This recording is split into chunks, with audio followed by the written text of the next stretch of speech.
Welcome back to another episode of the College Football Overdrive podcast. My name is Fred Purdue. I'm one of your hosts. I'm joined by my esteemed colleague Rick Brown on championship weekend, where I don't want to show too many secrets, but maybe, just maybe, the Florida State folks out there really don't like me that much, and they tried to infiltrate.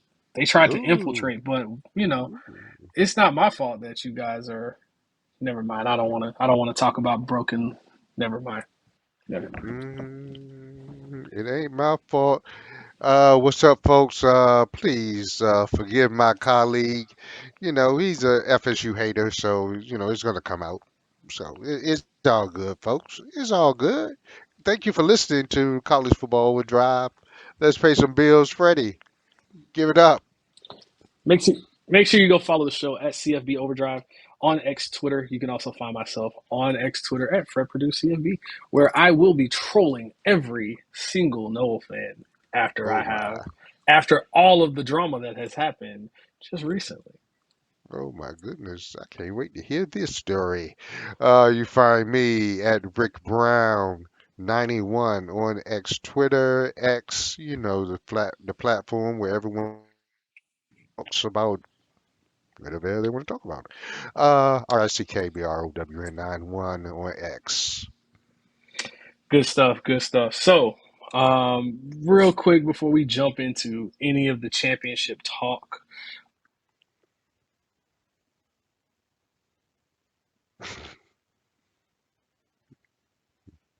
It wasn't quick enough.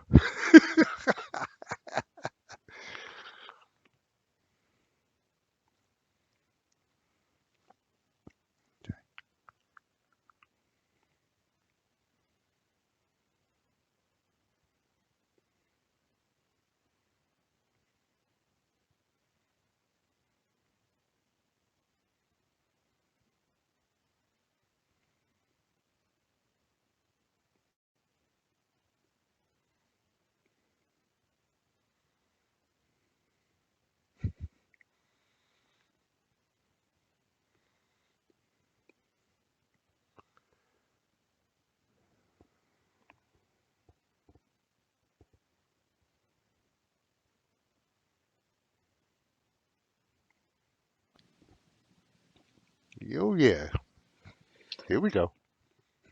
Ah, and then it went away. Damn. Oh, and he's back.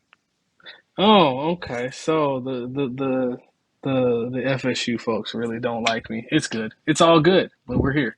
So sorry, Nevada. I thought you may not like me either. I don't know. Um, but we're here. So got some other things, some other news around college football. Florida State quarterback, backup quarterback Tate Rodemaker, um, doubtful for the ACC championship game. This one's interesting because he's the backup and he's been there the longest. AJ Duffy, freshman, he didn't take the reins. So what happens now? Jordan Travis, they allegedly say he's a Heisman uh, contender. I don't believe it, but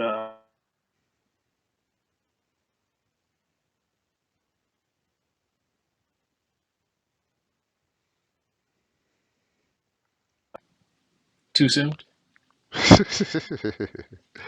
He was a Heisman contender. But yeah. Yeah, you know what though, Fred? That opens the door for chaos. Hmm. Definitely, and it's Florida State is win and get in. Rodemaker briefly, he exited their game against the Gators. He finished with 134 yards and on 12 of 25 passing. It wasn't great or anything. So Brock Glenn is expected to get the nod if Rodemaker is unable to suit up, which I would think he's going to have to. He is a freshman and he went 2 for 4 for 37 and ran for 37 yards and a touchdown. If this happens, Louisville might have a shot at a ACC title. Obviously, not a playoff bid now because of said loss to Kentucky, rival Kentucky. But this one throws a big monkey wrench into that whole playoff thing. Well, not a big one. There's still a couple of dominoes that need to fall. One Hmm. will, because Washington and Oregon will take care of itself. Alabama beats Georgia, all hell breaks loose if FSU loses. Mm, mm. All hell breaks loose. Yeah, and we had this con Chaos. Yeah, and we talked about this. This thing could really get crazy with injuries and people finding ways to win games. Hey, Georgia, I put y'all in the playoff, but you know when it comes down to old Nicky Saban, you know where my allegiances lie. So, I mean, if you've been a fan of my work as well as the show, you can kind of guess where I'm going with that pick later on. But yeah, it's not looking it's looking real good for chaos, and I root for chaos. I root for it simply because college football gets kind of dry after 4 or 5 years of the same 4 or 5 teams really just killing it. Oh my goodness. This could be wild. Could Georgia lose and still stay in? Mm. Let's say Florida State wins, but Alabama beats Georgia. Then what? Do you still jump FSU? An undefeated Power Five team. Yeah. Well, Oh, I one can't wait. one Nick Saban, he's politicking. Uh, he said that leaving the SEC out of a college football playoff would be a disrespect. It would be disrespect. You see the politicking. Hmm, hmm, Yeah. hmm. So it's getting interesting. This thing is going to get very, very, very interesting. One more, Fred. I'm sorry, but then Oh, could uh, an SEC loser get in mm, and it's not the happened. SEC champion It and not it's the SEC champion? mm, hmm. No, no, no, no, no, no. I don't think so, but I do think it's going to lead to we won't have these questions anymore because we're going to 12. If this was next year, both teams would get in regardless. Right, LSU might actually get in, so but they would have hell, possibly got in. Yeah. the 13th and 14th and 15th teams are going to be bitching next year, so Yes, very much it so. doesn't matter. Very It much doesn't so. matter. How come this never happens in football in the NFL though? Oh yeah, because they have the seating is different. I mean, it's Ah, literally uh, it's literally win and get in. It's win your hmm, division and get in. I mean, hmm, they make like imagine the NFL having rankings weekly instead hmm. of yeah, Yeah. letting biased writers put in How about and GMs do this. then? Then how? Then why not get rid of the bias and just Don't win and get in? Yeah, no, they're not gonna do that. You know good and well there's too much money. Ooh, sorry, don't want to get in trouble. My bad. My bad. My bad.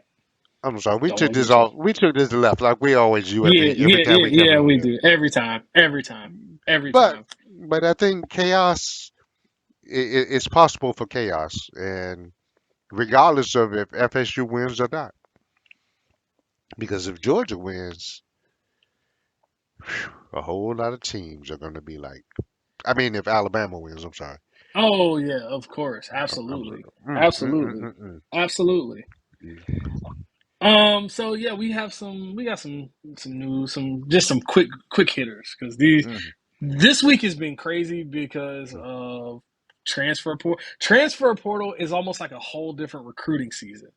Yep. for you recruiting nerds. But also, we have players that are with the player movement. We have coach movement. Oregon State promoted defensive coordinator Trent Bray to be its next head coach. Um, See you in a couple years talking about a new head coach. No offense, but it is what it is. Um, Coastal Carolina quarterback Grayson McCall enters the transfer portal for the second straight year, even though he stayed where he was. He won't stay this time around. Texas A&M quarterback Max Johnson, son of one of a quarterback that you might have covered back in the day. Hmm. Hmm. Hmm. Hmm. Brad Johnson. Yeah. I did Uh, not. I did not. you I did missed not. Brad. Okay. I missed Brad in college, and then at FS,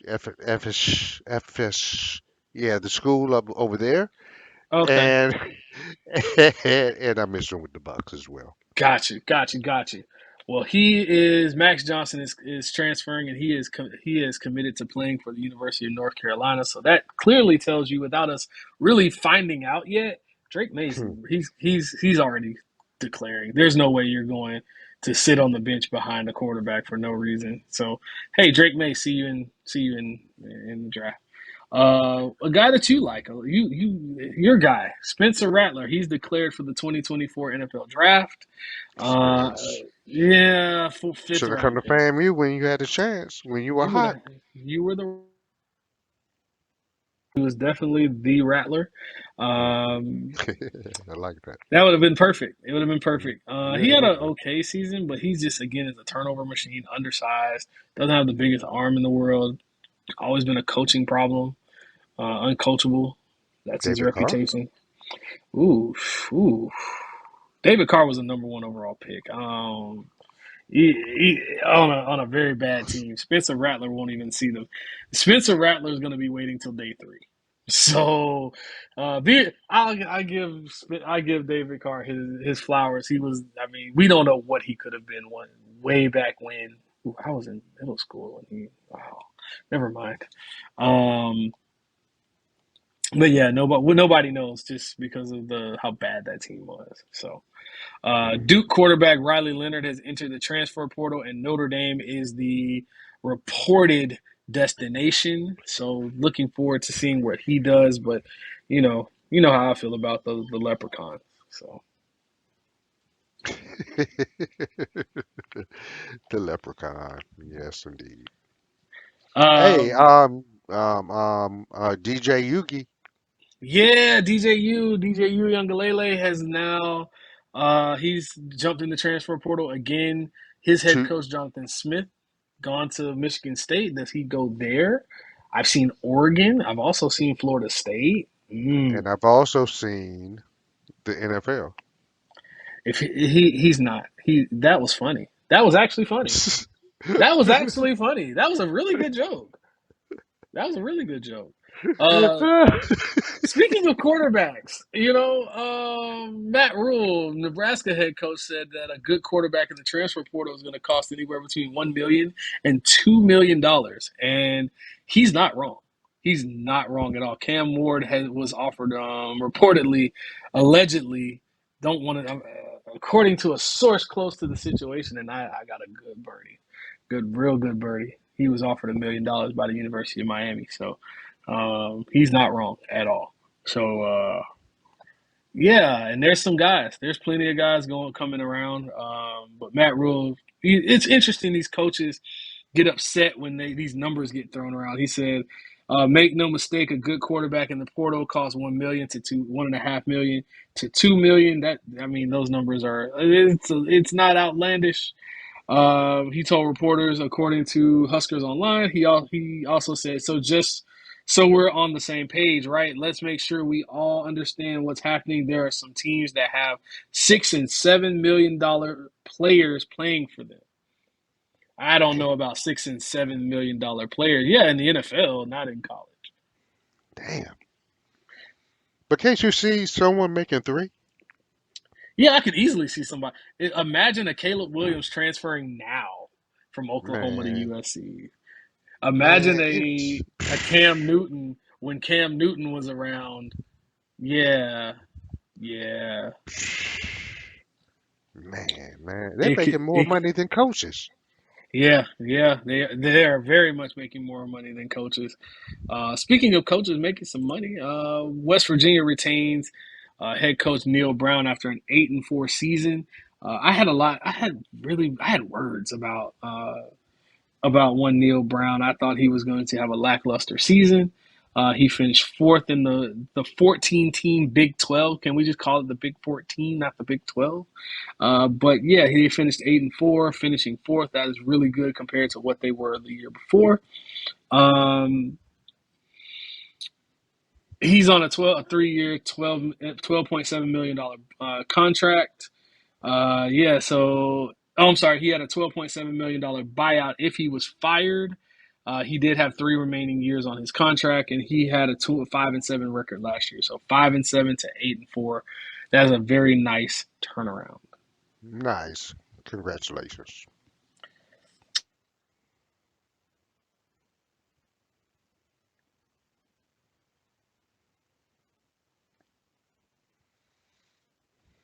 There, the things going on with there. Washington State quarterback Cam Ward is going to enter the transfer portal, but the NFL is also on the table. I don't think he goes to the NFL. I think he goes to maybe Ohio State, where he was recruited uh, before all the craziness happened, and he ended up at Washington State when he transferred from Incarnate Word. If Incarnate Word sounds familiar to you, really deep college football fans, that one Ricky Williams, the plant smoker from the NFL and the Heisman Trophy winner from Texas.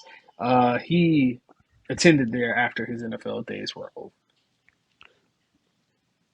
You know, y'all clown on Mr. Williams, but he is a rookie. Hey, hey. Uh, okay, okay, all right. Oregon State. Oregon State running back Damian Martinez was also arrested on suspicion of driving under the influence of intoxicants, a misdemeanor that is, according to Corvallis police. Yeah, this thing it's never good when you're doing things late at night. He ran a red light in Corvallis, and it prompted a traffic stop. So. Um, he posted on his social media, made a mistake. I'm fine. I was fine. I'll be fine. He added a praying hands emoji. So, uh, one of those things. I think he transfers too, but yeah, don't want these types of things to happening to your star running back, Jonathan Smith, who I mean, Damien is going to transfer to probably Michigan State, but still, you don't want these things happening.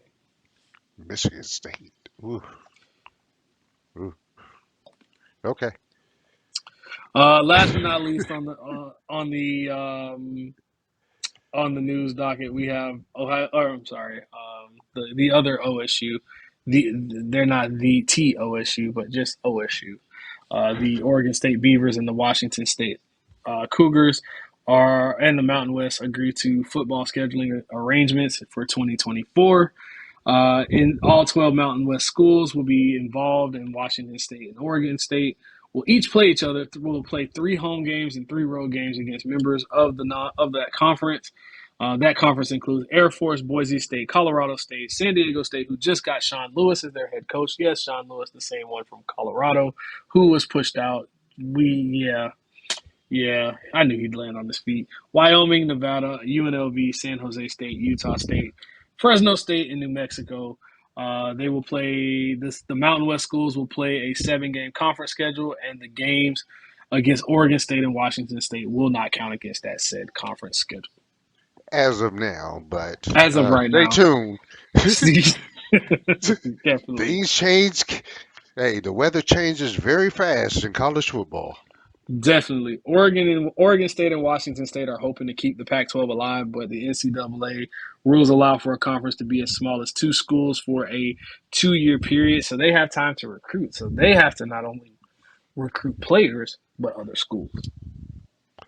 With the Mountain West absorb those two teams? Or were those Mm. other two teams, I mean, those other teams become the new Pac West? Ooh, the Pac West. I like it. I like it. Definitely like it. Um, yeah, outside of that, college football is going crazy right now because of just transfer portal guys staying and going.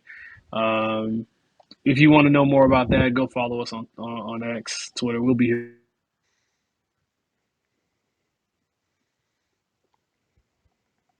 soon with us because there are some big time names moving around, and we don't want you to miss it.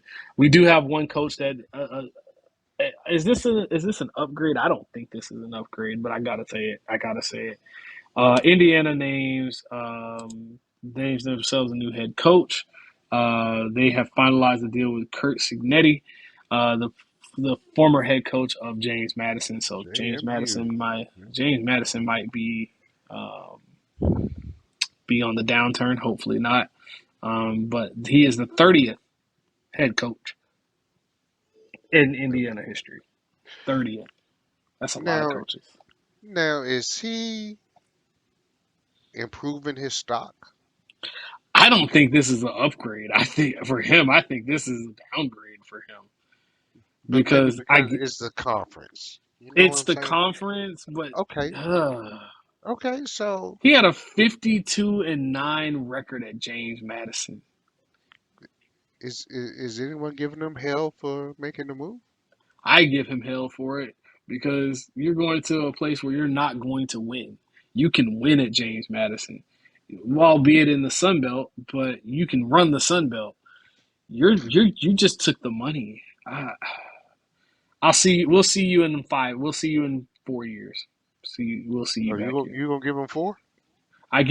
That's being generous only because they were three. They had a 3-9 year this year, and they are unrealistic in who they think they are. They think this is basketball season. They thought they hired a basketball coach, and yeah, Okay. yeah, All right. yeah. They'll figure out he's on the football field.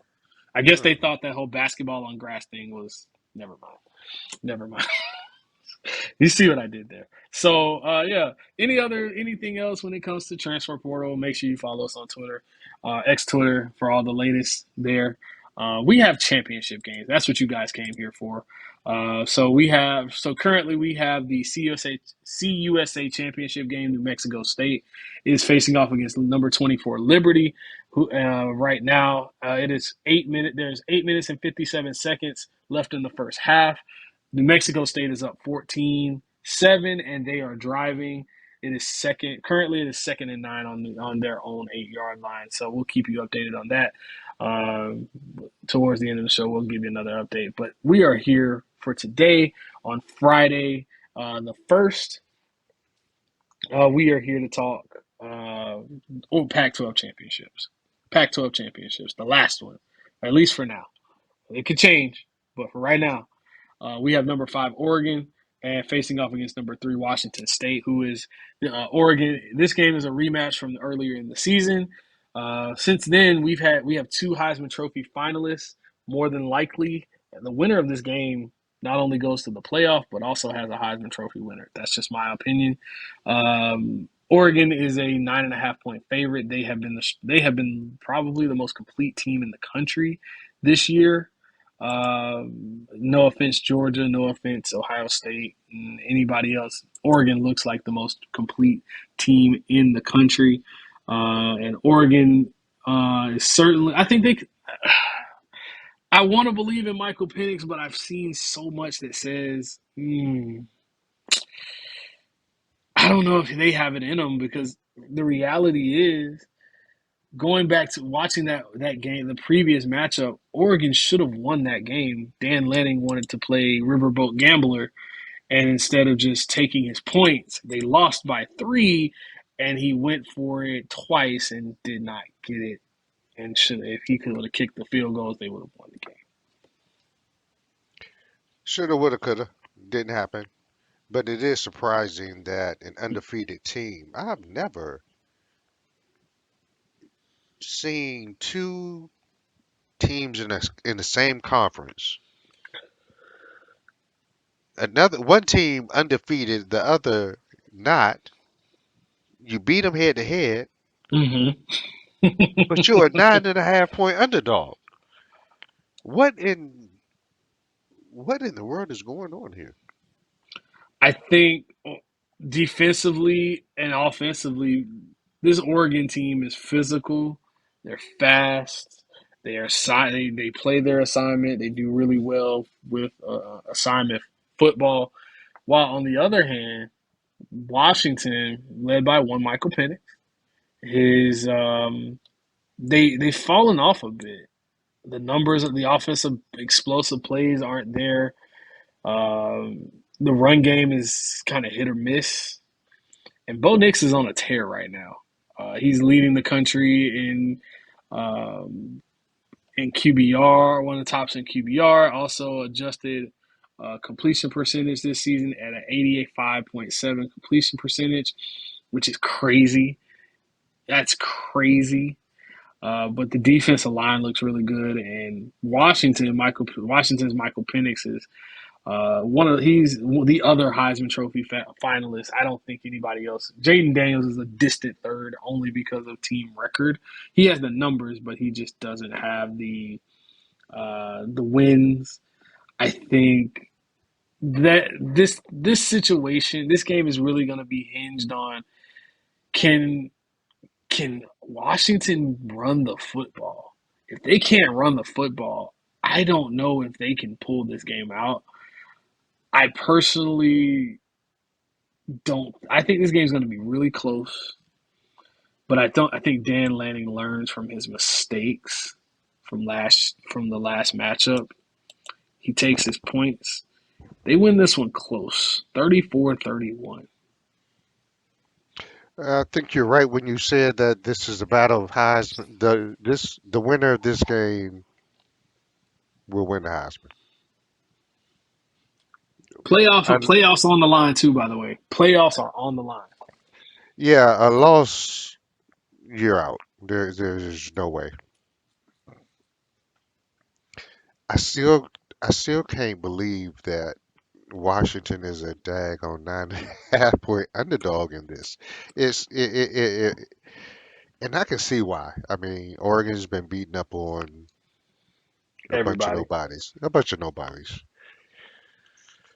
darn USC, you hear that? Dang, never mind. Colorado is never mind. USC, you heard that? Yeah, okay. When I mean, my heart is saying Washington because of I know why. I know why. and Michael Penix. I mean, he's from Pasco County. He's a Florida boy, but Vegas says 9.5. Nine. That's not 1.5 or 2.5. That's two scores, no matter one way or another. That's outright. It's, Yeah. give me Oregon. Mm. We have a matchup of in the Big 12, and you know how these Big 12 matchups go. It could be anything. We have number seven Texas, who has an outside shot. Some craziness has to happen. It might happen. We'll see. Facing off against number 18 Oklahoma State, who is this will be high noon on ABC. Uh, Quinn Ewers is healthy. Their head coach is their head coach Steve Sarkisian is a far and away ahead of schedule. There's a scenario that this happens. The Longhorns need a lot of help. Uh, they need they need to win, and either Michigan or Florida State have to lose. I bank on Florida State losing before Michigan does, and maybe Georgia. What happens if Georgia loses? Then what?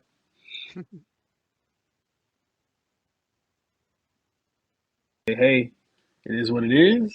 Who knows? But this game is going to be won on the arm of one Quinn Ewers. This is going to be an old school shootout.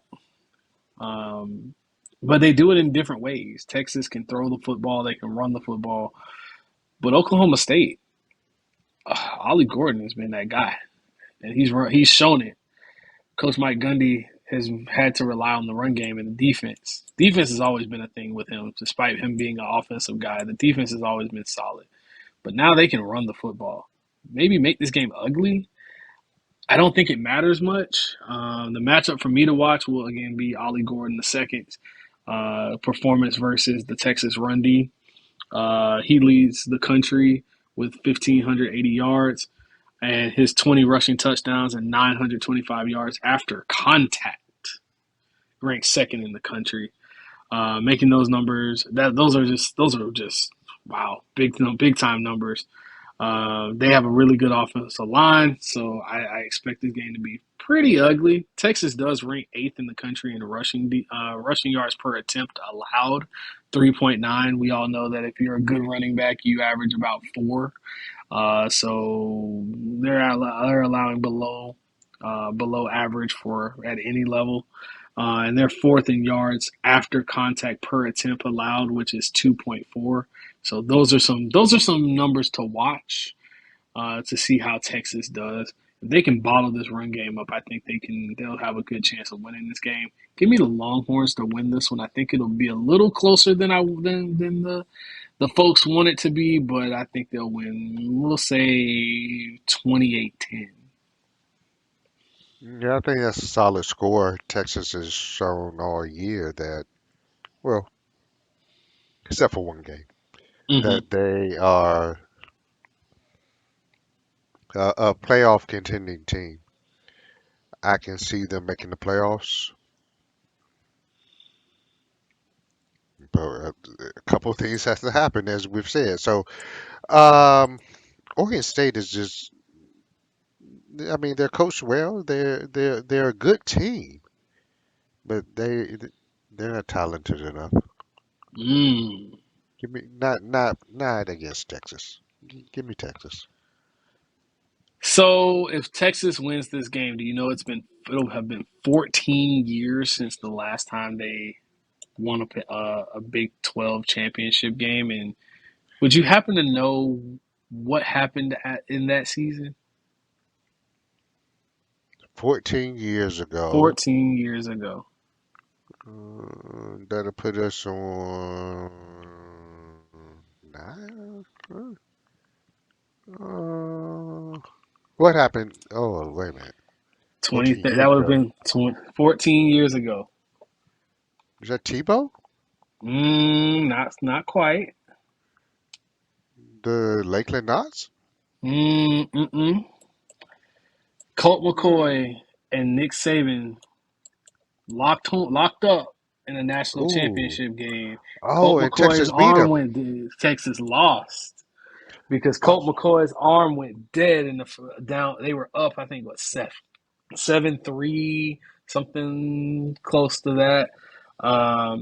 But yeah, and early in that game. early in that game, and Trent Richardson and Mark Ingram, the Heisman Trophy winner that year in 2009, began a run of championships and greatness that is one Nick Saban and the Alabama Crimson Tide.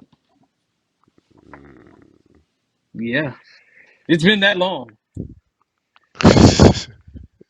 Colt McCoy was my guy. He was definitely my guy. We got introduced to Garrett Gilbert, who had a pretty good year or a pretty good game for the circumstances, and we thought and that was the beginning of the end of Texas. Actually, if you remember, Mac Brown subsequently got fired after that, after like another year or so. We got the Tom Herman era, the Charlie Strong era, and yeah, everything about Texas went down, and now we're here at Sark, 14 years later. No time like the present. Definitely. So I don't want to. I want to hold this one. I want to hold the SEC title game to the end because they are. We know what that is. We know what that is, right? We also, I'll hold that one. We have the Big Ten championship. We have the number 2 Michigan Wolverines versus the number 16 Iowa Hawkeyes, who don't believe in scoring more than 15 points in a game. They have a very good defense, but they just don't like scoring points. The scenario for this game is win and get in for Michigan, but they're not. but are they dead in the water if they lose? That's the real question. That's right. Even if Iowa pulls off this win somehow, some way, what if it's close? Do you leave out a one-loss Michigan team who didn't win their conference championship uh, over Florida State? What if Florida State loses? Texas loses. An Alabama that wins.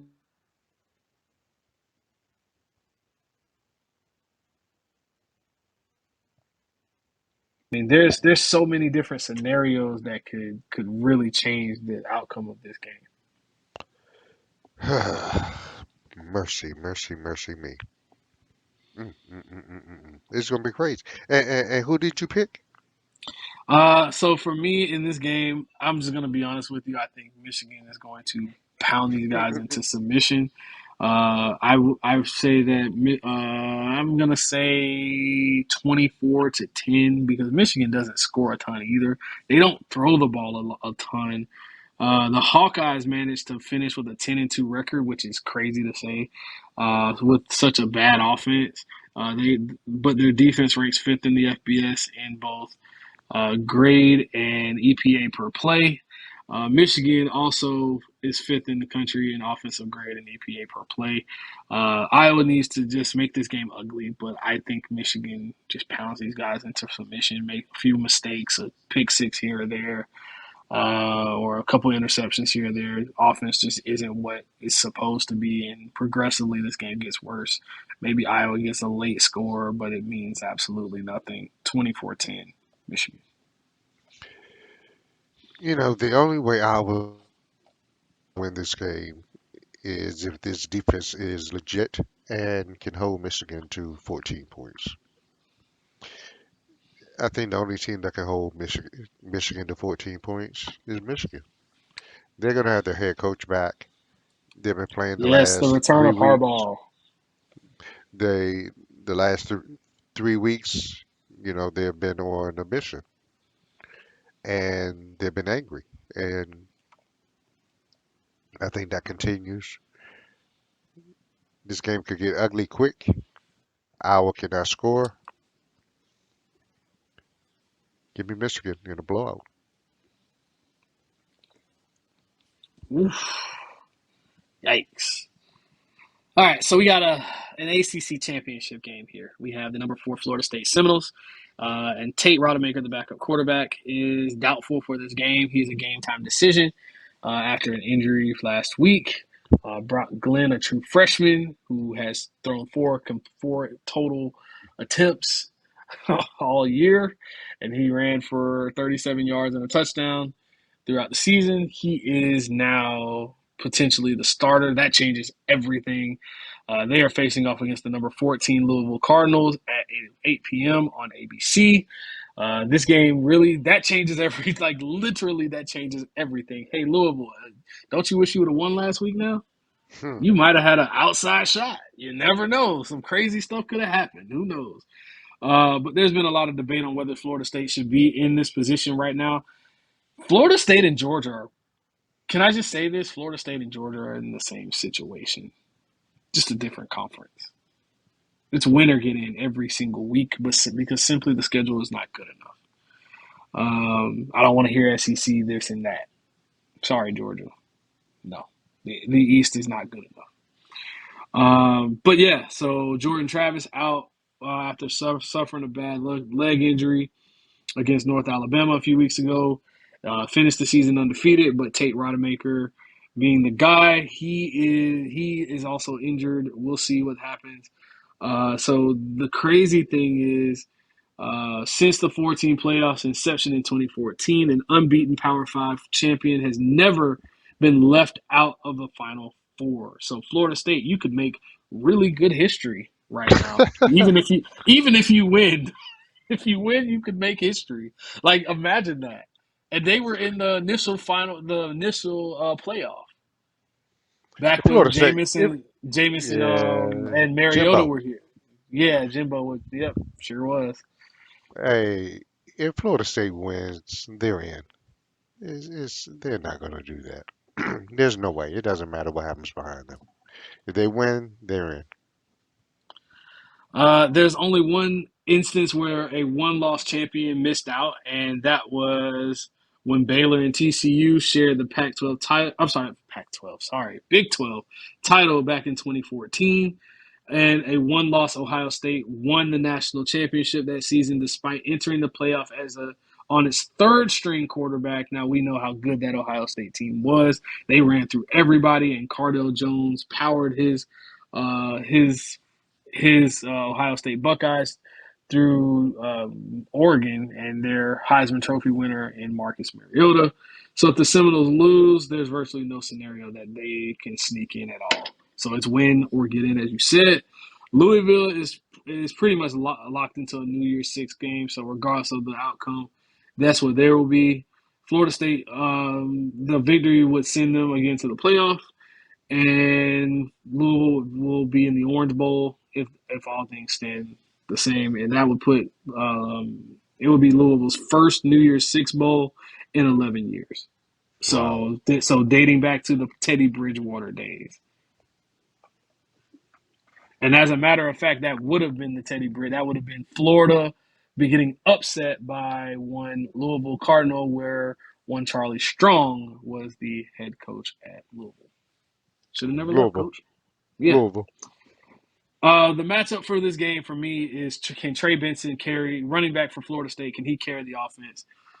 Their passing game it struggled mightily in their 24-15 victory over Florida last week.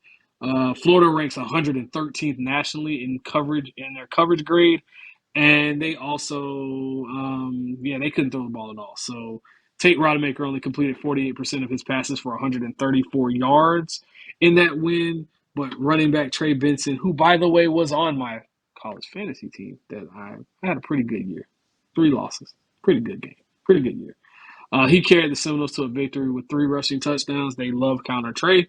They and The only 3 times got that, and the 3 times that Florida State got into the end zone, they were all his. Can they run the football effectively enough for whoever the quarterback is? Can they run the ball well enough against a stacked box? Because if I'm Louisville, I'm putting 8, possibly 9 in the box. You are not beating me with the run. If Brock Glenn is the quarterback, you will be beating me with your arms, sir. And if you do, God bless you. Louisville's defense ranks 18th in the country in EPA per pass this season and 17th in rushing yards allowed per attempt, which is 4.2. If Tate Rodemaker doesn't improve against a defense that isn't that great, that is pretty solid, uh, it's going to be on the shoulders of one Trey Benson. So I say all of this to say this: Florida State is a second half football team. They adjust well. I don't know if they can overcome the quarterback thing, but when in doubt, hand the ball off to Trey Benson and also throw it up to number 4. Every play, it should be throw it to 4, hope and pray. And if Johnny Wilson, 14, who's 6'7", decides he wants to be a man today instead of a youngin' and not catch anything, if he wants to join the party too, Jaheim Bell, also another weapon. Those guys want to join the party. More power to you. Give me the Knowles to win this one close. 20. I don't want to touch. I really don't want to go over 24. 24-21, and I think it'll be real close. I think it's going to be like field goal at the end. Like they're gonna. I think Louisville can just. They can run the football so well. I think they're going to have to keep it kind of ugly. They can't get into a shootout with this team. I was going to say the same thing on the other side that Florida State cannot afford to get into a shootout. I think this Florida State is their legacy when it comes to championships. It says something. It means something. You're only a third string quarterback, though. Jesus, that quarterback is a very, people wonder why they make the most money because they're the key. They're the general. You heard him. I mean, he's the quarterback of your team, and we're not just talking about in football. So everything is telling me that this is a game Louisville should win. Because of that, I'm picking Florida State. I knew you were gonna do that. How did I know? How did I know? So we got real quick. I said we were done with news, but this SEC thing is it's a thing. Oh, USC by the way is hiring real fast. They breaking news: USC is hiring uh, UCLA defensive coordinator, so crosstown rival defensive coordinator D'Anton Lynn, who is the son of uh, Anthony Lynn, former head coach of the Los Angeles Chargers. But also relevant to what we're doing here in the SEC. The SEC is considering leaving Atlanta, but for right now, they will be keeping the SEC championship in Atlanta through 2031, and they'll revisit. So this one's going to be interesting. I would love to see where they would want to move it, but this thing favors schools like Georgia and Alabama who travel really, really well. The previous deal was set to expire after the 2026 season, and under a new agreement, the SEC also can exercise a 5-year option that would keep the game at the 71,000 seat retractable roof stadium that is in downtown Atlanta, the Mercedes-Benz Dome. I never knew that was a retractable roof. I've Yeah, never seen it open. have you ever been to the stadium? No, haven't been to Mercedes. It is a beautiful, it is a palace. It is a palace. Yeah, and the food is real cheap, like real cheap. The concessions are really cheap. That's how they get you. Hey, the hot dogs are like $2 or $3. Everything's under like $5, which is Damn. not bad. Not bad. That's an Arthur Blank thing. Hey, thanks Arthur Blank. I appreciate it. But yeah, yeah. So, but back to the real the part that you guys are here for. The SEC championship. This is our scenario: win and get in for Georgia, but can they get back in with a loss? Possibly. Uh, I don't think so. Schedule's not good enough, and potentially win and get in for Alabama. Georgia will clinch the top seed in the CFP with a win over Alabama.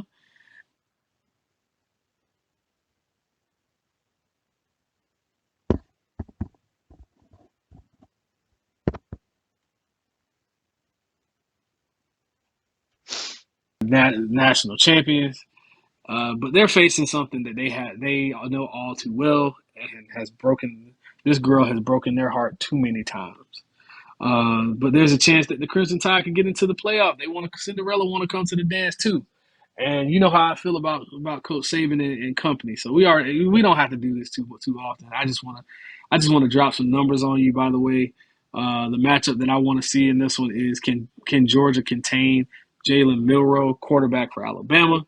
Of the 11 FBS teams that Georgia has played this season, only four ended with the Bulldogs winning by 10 points or fewer. Coincidentally, all four teams that kept it close with Georgia had dual threat quarterbacks, and which is the killer of one Kirby Smart as well as Nick Saban. The most rushing yards by a QB against Georgia in 2023. These honors belong to one Peyton Thorne of Auburn, 107 yards, but they lost by 7. Brady Cook of Missouri had 53. They lost by 9 points. Spencer Rattler of South Carolina, he had 50 yards and they lost by 10 points. And Haynes King of Georgia Tech, he had 42 yards and they lost by 8 points. What does that say? Jalen Milroe is a dual threat quarterback. He's run a lot less than he that I expected him to. It's funny. I called him Lamar Jackson light last year. No one believed me, and now Kirby Smart is calling him a bigger Lamar Jackson. Um, but he would be the best quarterback that the Bulldogs have faced. He is averaging 87 his 87 and a half rushing yard. He has an 87 and a half rushing yard grade, which is only less by according to PFF is only behind one Jaden Daniels of LSU. Um, while his 12 rushing touchdowns are tied for second, Jalen Milroe is also fifth in the country with a 91.4 grade and second with a 9.7% big time throw rate. So we're talking explosive plays of over 20 yards or more. So that's big. He is creating,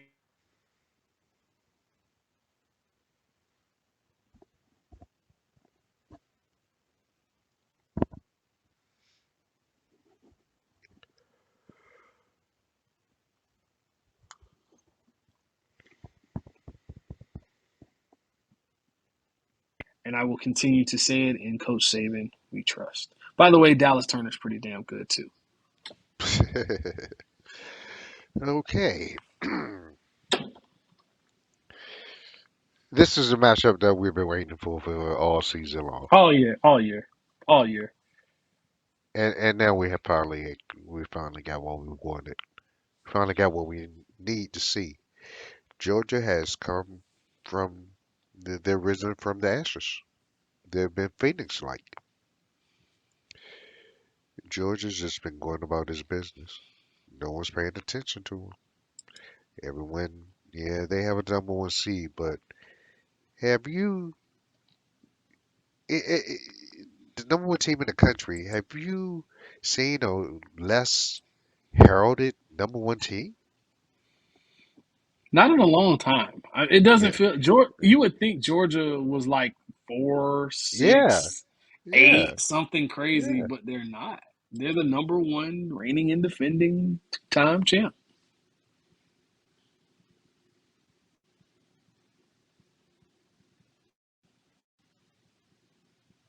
And such being that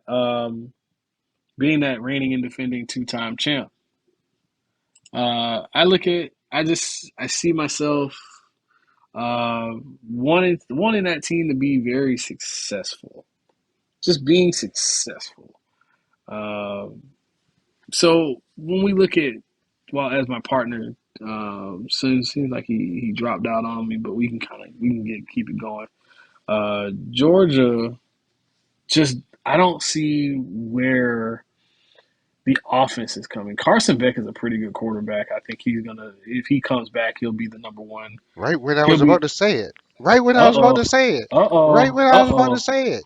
I lost you for a minute, so I had to keep the folks there. But Yeah, I'm sorry. I'm sorry. You go ahead because I uh won't even give my pick of oh. Georgia beating Alabama. Whoa! I knew you were gonna do that. I've known you were gonna do that. But I actually tipped this pick like maybe 3 weeks ago.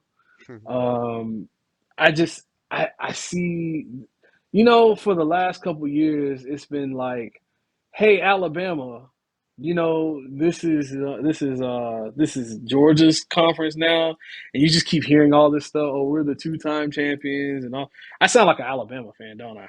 Hmm. Yeah. Yeah, I'm sorry. But sorry, Kirby.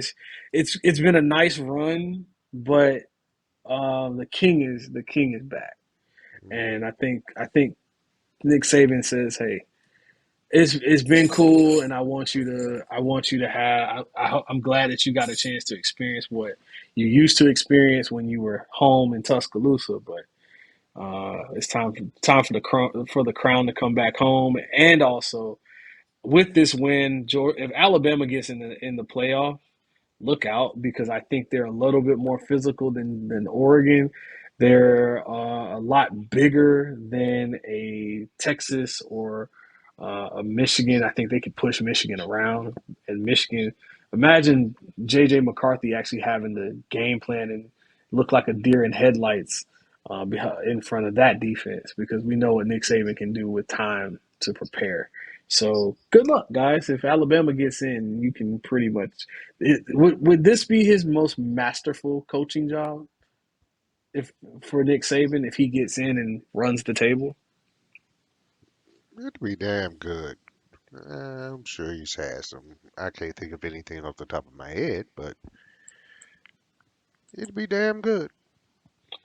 Also, real quick, with we have an update as far as our championship game, CUSA championship game, Liberty.